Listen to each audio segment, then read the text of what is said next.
Hello viewers, আসসালামু আলাইকুম। Business tips 360 degree চ্যানেলের পক্ষ থেকে আপনাদের সবাইকে স্বাগতম। আজকে আমরা শেয়ার করব সকল প্রাইভেট সার্ভিস হোল্ডাররা কিভাবে তাদের ট্যাক্সটাকে ক্যালকুলেশন করবে। তো চলুন শুরু করা যাক।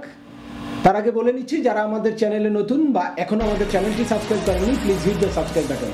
আর যারা অলরেডি সাবস্ক্রাইব করেছেন তাদেরকে অসংখ্য ধন্যবাদ। এখন আমরা দেখব বেসরকারি চাকরিজীবীদের জন্য মানে কোন কোন আয়টা করযুক্ত হবে এবং কোন কোন আয়টা তার করমুক্ত থাকবে বা পার্শিয়ালি করমুক্ত থাকবে। তো সেটার চিত্রটা আমরা এখন ক্লিয়ারলি দেখব বা সেই চিত্রটা নিয়ে আমরা এখন আলোচনা করব। তো চলুন শুরু করা যাক। মূল বেতন সম্পূর্ণ অংশ করযোগ্য, বিশেষ বেতন সম্পূর্ণ অংশ করযোগ্য, বকেয়া বেতন বা পূর্বে আয় করযোগ্য হয় নাই এরকম আয়টা সম্পূর্ণ করযোগ্য, মহার্ঘ ভাতা সম্পূর্ণটা করযোগ্য। বাড়ি ভাড়া ভাতাটা মূল বেতনের 50% অথবা মাসিক 25,000 টাকা, এই দুইয়ের মধ্যে যেটা কম হয় সেটা করমুক্ত হবে, আর এর চেয়ে বেশি অংশটা করযুক্ত হয়ে যাবে। তো সেক্ষেত্রে আসি চিকিৎসা ভাতা। চিকিৎসা ভাতা মূল বেতনের 10% অথবা বার্ষিক 1,20,000 টাকা, আর এটা যদি প্রতিবন্ধীদের ক্ষেত্রে হয় তাহলে 10 লক্ষ টাকা পর্যন্ত আয়টা করমুক্ত হবে। হার্ট, কিডনি, চক্ষু, লিভার, ক্যান্সার সার্জারির খরচের জন্য কি হবে, সম্পূর্ণ অংশ করমুক্ত। তবে সেটা যদি শেয়ার হোল্ডার পরিচালক হয় তবে সে এই সুবিধাটা পাবে না, এটা অনলি এমপ্লয়িরা পাবে। যাতায়াত ভাতা বার্ষিক 30,000 টাকা পর্যন্ত করমুক্ত। উৎসব ভাতাটা সম্পূর্ণ অংশ করযোগ্য। পরিচারক ভাতা সম্পূর্ণ অংশ করযোগ্য। সম্মানী পুরস্কার ফি সম্পূর্ণ অঙ্ক করযোগ্য। ওভারটাইম ভাতা সম্পূর্ণ অঙ্ক করযোগ্য। বোনাস অ্যাগ্রেসিভ সম্পূর্ণ করযোগ্য। ভবিষ্যৎ তহবিলে নিয়োগকর্তা কর্তৃক প্রদত্ত চাঁদা সম্পূর্ণ অঙ্ক করযোগ্য। ভবিষ্যৎ তহবিলে অর্জিত সুদ মূল বেতনের 1/3 অথবা সরকার কর্তৃক নির্ধারিত 14.50%, এই দুইয়ের মধ্যে যেটি কম সেই পরিমাণ অঙ্ক করমুক্ত।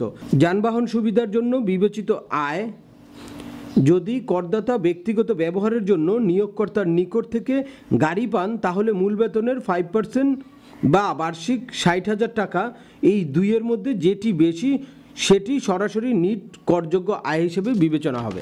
বিনামূল্যে বা হ্রাসকৃত ভাড়ায় প্রাপ্ত বাসস্থানের জন্য বিবেচিত হলে যদি করদাতা নিয়োগকর্তার কর্তৃক প্রদত্ত বিনা ভাড়ায় সজ্জিত বা অসজ্জিত বাসস্থানে বসবাস করেন তাহলে সাধারণভাবে মূল বেতনের 25% করযোগ্য আয় হিসেবে বিবেচনা হবে।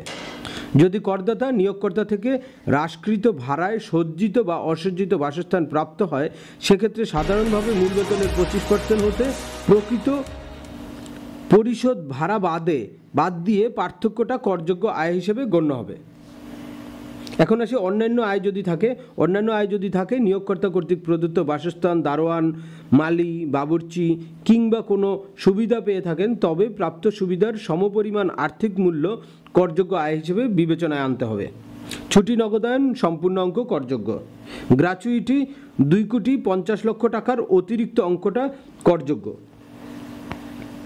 ওয়ার্কার পার্টিসিপেন্ট ফান্ড বাংলাদেশ শ্রম আইনের 2006 সালের 42 নং আইনের আওতায় প্রতিষ্ঠিত ওয়ার্কার্স পার্টিসিপেন্ট ফান্ড থেকে কোনো ব্যক্তি কর্তৃক 50,000 টাকা পর্যন্ত অর্থ করমুক্ত থাকবে, এর বেশি আয় হলে সেটা করযুক্ত হবে।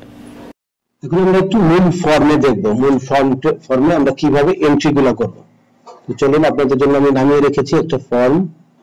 এই যে ফর্মের এর আগে অন্যান্য ইস্যু নিয়ে আমরা আলোচনা করেছি, আমাদের অন্যান্য ভিডিওগুলো দেখবেন পার্ট বাই পার্ট, যেখানে রিবেট এবং ট্যাক্স হার ডিটেইলস দেওয়া আছে।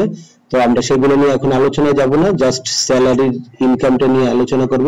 এই যে দেখেন এই পেজটার মধ্যে স্যালারির ডিটেইলসটা আছে, এই যে এখানে দেওয়া আছে পে এন্ড অ্যালাউন্স, এখানে আছে amount of income, amount of exempted income আর নেট ট্যাক্সেবল ইনকাম।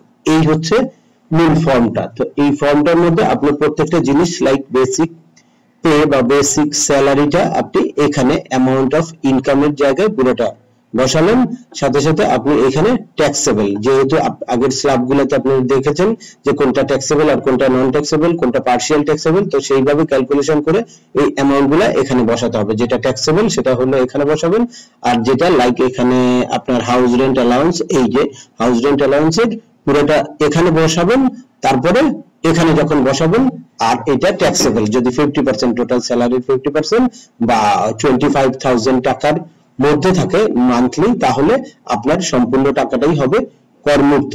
তো কর এক্সাম্পটেড এর ঘরে আপনি এটা বসিয়ে দিবেন, আর এই জায়গায় যদি এর চেয়ে বেশি হয় তাহলে বেশি অংশটা আপনি এই নেট ট্যাক্সেবল ইনকামের ঘরে বসাবেন।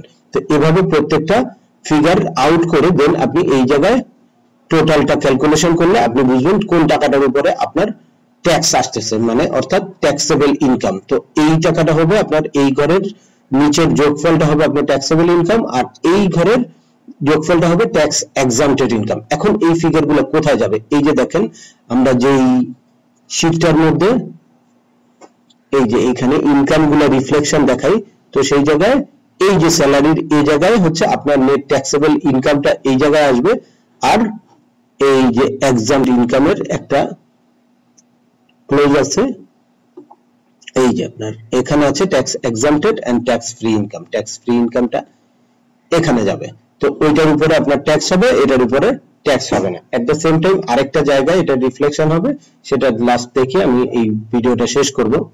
এই যে দেখেন আপনারা এই ক্লোজের এই যে 17 নম্বর ঘরের এই জায়গায় আরেকটা আছে ট্যাক্স এক্সাম্পটেড বা ট্যাক্স ফ্রি ইনকাম, এখানেও আপনার ওই ট্যাক্স ফ্রি ইনকামটা এখানে যোগ হবে, আর নেট ট্যাক্সেবল ইনকামটা এখানে চলে আসবে। তাহলে টোটাল ইনকামটা আপনার এখানে বুঝতে পারবেন যে টোটাল ইনকামটা কত। তো সেই টোটাল ইনকামটা আবার এই জায়গায় চলে আসবে টোটাল ইনকাম।